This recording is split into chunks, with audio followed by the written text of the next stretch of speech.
All right, so of course we can't have a chapter now without the consideration of this magnetic charge. So let's work out the formulas for U, S, G, and T being the stress tensor in the presence of a magnetic charge. Hint, start with the generalized Maxwell's equations, 7.44, and the Lorentz force law. Again, we found that this chapter. Nothing really changes that we haven't really seen already from the considerations before, but the Maxwell's equations, the big differences here is that the divergence of B gives us mu naught rho m, and the curl of E gives us this volume current density for the magnetic charge, with the negative, of course. Everything else looks pretty symmetric. So then the modified Lorentz force law becomes F with the electric charge component of E plus V cross B, and then Qm for times B minus 1 over C squared, which again is epsilon naught mu naught V cross E. So let's go back to the fundamental things of what we need to know is that the work done according to Lorentz force law is equal to F dot dl. Okay. Well, originally we know that work is equal to F dot d, but since we're looking for dl, we can replace that. And we see that if we go back, we know that V is equal to dl dt. So dl we can substitute in for V dot dt.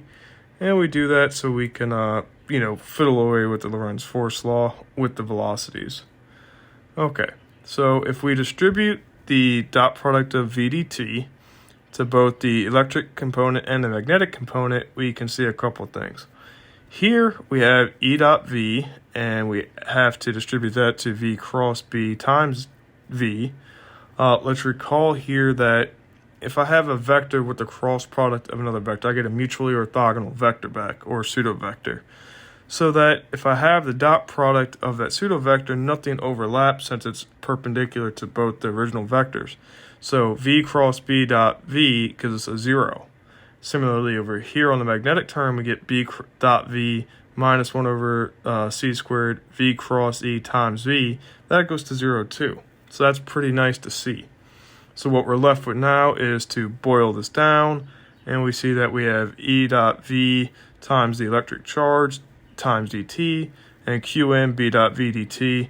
Now let's shuffle the charges into the V term, and we see that we have QeV and then QmV in the next step, which allows us to substitute in the charge densities, so that since we have a charge moving, this is a current density, not charge density, and we can move this through. And you see that since both of them have a dt on them, we can factor that back out, and we get E dot JC or JE and B dot JM. So the rate at which the work is done is dW by dt, divide that over, but we know that W is equal to F dot dA or F dot dL, so we need to take the spatial integral over that. And we see that we have integral of E dot JE plus B dot JM d tau. We can eliminate the JE and JM with Maxwell's equations, showing that we have E dot JE plus B dot JM, and we substitute in what their respective equations are. Okay, so that's from the curl respectively. So we have E dotted with the curl, or the fourth equation, and then we have B dotted with the third equation, so the curl of E and the curl of B respectively. And now is where the vector algebra and vector equations will come and be very abusive, so to speak. Bad word, but they'll definitely be you need to take very special care of them.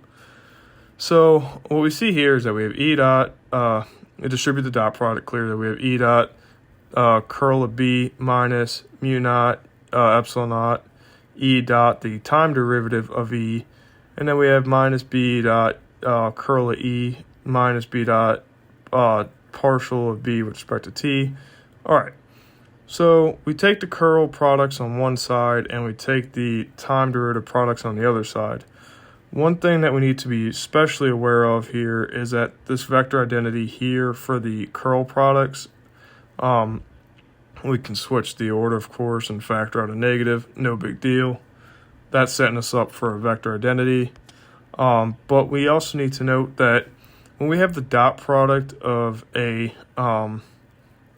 vector with the time derivative of that vector, that's equal to 1/2 times the e dot squared, or e dot e time derivatives. It's not just the time derivative e dot e. You have to put the 1/2 there. That's pretty common, and it was shown why that's needed. But you can verify it quickly if you want. So the time derivative will go down. And we substitute in the time derivatives like that for a reason later. But now we need to solve what is this b dot, the curl of e, and then minus e dot, the curl of b. Well, let's go ahead and use the vector identity where we have the del operator dotted with the curl of e cross b, and we expand it out with the vector identity. Notice how we have the same thing here.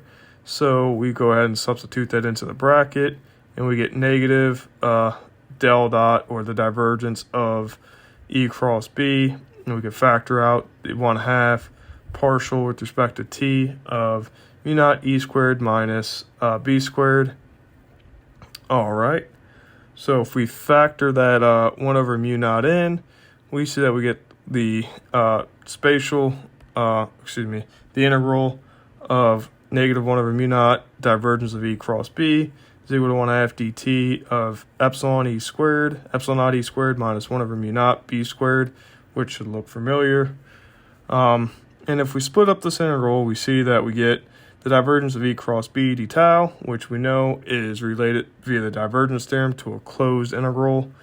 And then the right-hand side, or the time derivative, we can bring out front as a total derivative. And this is setting up very quickly to Poynting's theorem. So this is identical to the previous found equation. Evidently, Poynting's theorem is unchanged, and we have mu, or u, the energy density, is equal to 1/2 epsilon naught e squared minus 1 over mu squared b squared. And we see that the vector s, the Poynting vector, is equal to 1 over mu naught e cross b. That's actually pretty cool to see, but the consistency is unreal. And if we want to construct the stress tensor, we begin with putting q to rho. So we see that F equal the integral of the Lorentz force. Again, since F equals ma, putting that in respect, solve that through, you get instead of q, you get rho. So you have rho e and rho m. And if we want the force per unit volume, rho v becomes j. So we have little f, and then we equals rho e times e plus je cross b after distribution, and rho mb minus mu naught epsilon naught jm cross e. Yeah, and then we just, once we put the note with the 1 over c squared, now we can apply Maxwell's equations for these, we see we have divergence and cross product. So for the je term, we have epsilon naught divergence of e. That's Gauss's law, pretty easy there. And then we have Faraday's law again for Jm, substitute that in. And be very, very careful with all the obnoxious vector calculus that is going to be happening here soon. I tried to color coordinate it, but it still can be very gross. So after we substitute that in for the electric component, or the rho e and the rho m, what we see is that we have the divergence of B again, and Ampere's law. And so let's go ahead and try to simplify what we can. Here, of course, the electrical component, we can split up that curl again. So we have curl of B cross B, and then minus epsilon naught curl of, or partial E dt cross B. And then we have the magnetic component, which is 1 over mu naught divergence of V times B, and then curl of E cross E plus epsilon dB dt cross E. So if we expand this out and substitute this in, we saw that we see that the purple part is actually a part of a bigger equation that was a chain rule event. So what we're saying here is that if we have the partial of E cross B, and then we add that with the E cross curl of E together, we can go ahead and simplify things down, and we see that the red term goes to negative curl of E, okay? And again, we see we get a lot of cancellations doing that. Just be very, very careful. This stuff is messy as it can get out of. Yeah, let's continue plowing through then. What we see is, after that, simplification. Again, use Maxwell's equations to your full advantage. Cancel away where you can. And then we see, after we cancel and substitute, we get epsilon divergence of E times E plus 1 over mu naught negative B cross curl B minus epsilon naught dt d by dt E cross B minus E cross curl E plus 1 over mu naught divergence B times B. Okay, that's all wonderful, but we still have a lot of simplifying to do. So we put all the E field components together, factoring out a mu naught, or epsilon naught, and we still have the time derivative, so we'll leave that be. And then we do the same thing for the magnetic field components, factor out a 1 over mu naught.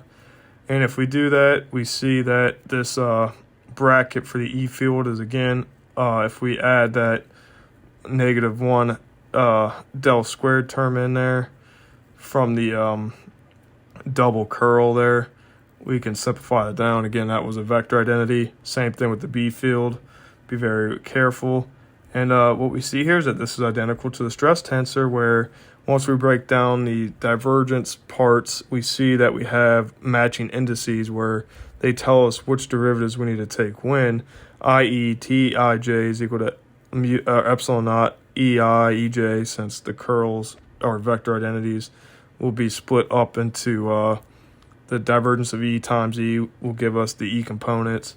Then we have minus 1/2 from the E squared, gradient E squared, and so on and so forth. Just got to be careful. It works its way through. But yeah, if you need to, we'll go ahead and reinforce that from what's in the book.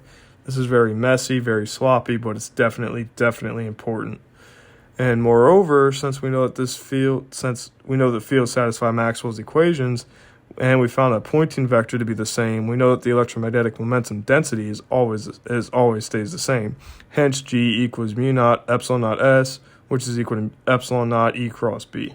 All right, good for that. Again, it's a little alarming how well the magnetic charge works, and yet we still have yet to find it. But keep your eyes open.